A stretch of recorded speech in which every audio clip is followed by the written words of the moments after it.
रामकृष्ण हरी. आज आमच्या शाळेने आयोजित केले होते विज्ञान प्रदर्शन 2025 की जे यंदाचे खास आकर्षण ठरले.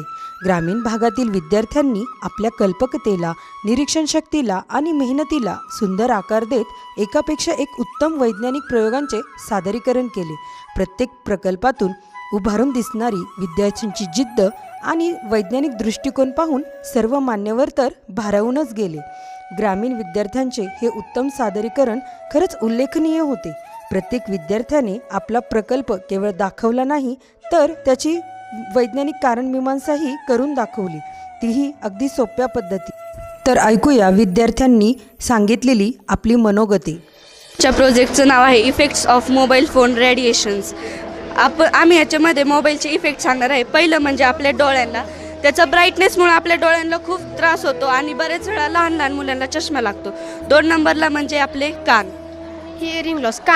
जास्त आवाजामुळे आपल्याला कानांचा त्रास होऊ शकतो, कानांचे पडदे फाटू शकतात. त्याच्यामुळे आपण आपल्या फोनचा आवाज कमी ठेवला पाहिजे.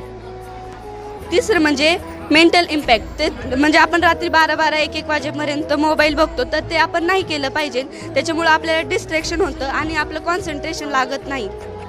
चौथा आहे हेडेक. आपल्याला रात्री फोन पाहिल्यामुळे आपल्याला हेडेक होतो. जास्त वेळ आपण फोन नाही पाहिला पाहिजे, फोनचा वापर कमी केला पाहिजे, ब्राईटनेस कमी ठेवली पाहिजे. थँक्यू. तुझ्या प्रयोगाचे नाव आणि त्याचे काय कार्य आणि उपयोग आहे ते सांग. आमच्या प्रयोगाचे नाव पायथागोरस थेरम आणि ह्याचं युजेस म्हणजे आपण हायपोटेनियस राईट अँगल ट्रायंगल दाखवू शकतो. म्हणजे आपण आता इथून जर 1 पासून तर 17 पर्यंत मेजरमेंट घेतली तर 1 to 18 = c² झाला. Hypotenuse side square into height square.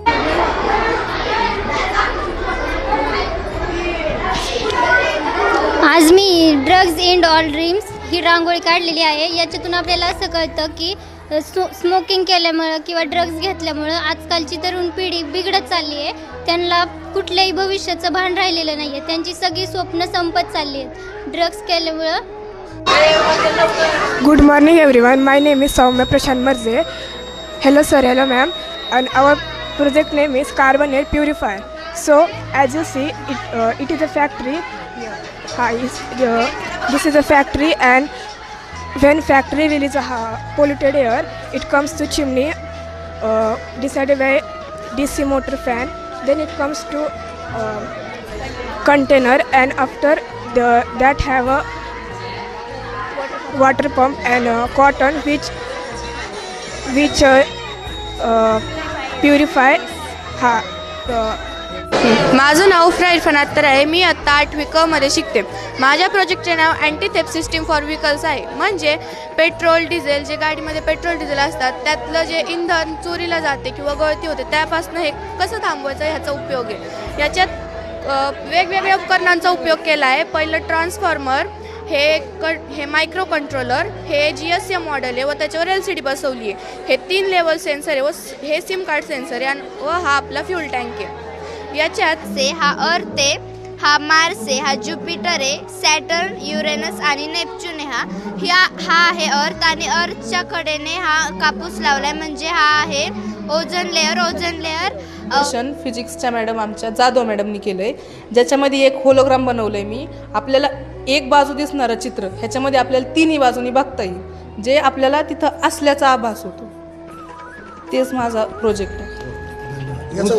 अशा पद्धतीने मान्यवरांनी विचारलेल्या प्रश्नांना विद्यार्थ्यांनी आत्मविश्वासाने दिलेली उत्तरे सर्वांचेच लक्ष वेधून घेत होती.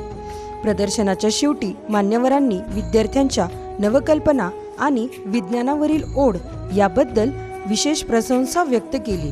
विद्यार्थ्यांचा आत्मविश्वास आणि प्रगतीचा मार्ग या विज्ञान प्रदर्शनामुळे विद्यार्थ्यांना त्यांच्या कल्पना प्रत्यक्षात आणावयाची संधीच मिळाली. प्रश्न विचारण्याची व उत्तर देण्याची क्षमता, टीमवर्क आणि सादरीकरण कौशल्य हे शेवटच्या प्रश्नमंजुषेच्या कार्यक्रमाने चांगलेच रंगात येऊन विद्यार्थ्यांनी दिले.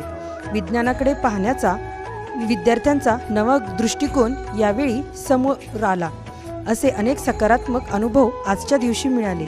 ग्रामीण भागातील मुलांनी विज्ञान क्षेत्रातही उज्ज्वल कामगिरी करू शकतात याचा पुरावा या प्रदर्शनाने पुन्हा एकदा दिला.